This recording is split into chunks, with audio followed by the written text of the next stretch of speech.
Sirnakno. Iki apa iki? Iki apa? Iki Kyai Alugoro Pamunaing Satu Sekti Negara Mandura. Iki tamake Gunung Juduk Segara Asat. Iki tau tate kramas raja dapure kaya kowe iki 40.000 cacahe. Modar kabeh mungsuh Baladewa. Ayo kaki tamano tinju ngakirat nyawamu kowe.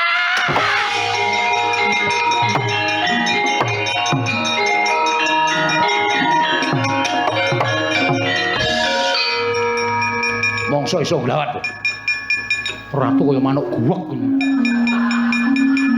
Arep blengket negara Mandura. Jeleh urip kowe. Mangsane. Pangan kowe.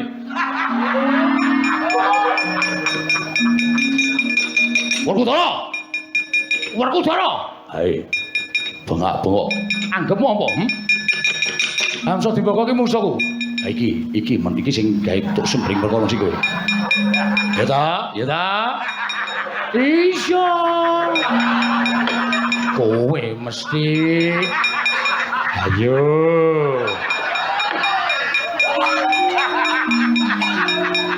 Ora sangguyu. Ora sangguyu. Kowe sing aja sae Werkudara, ya. Iya, aku apal aku.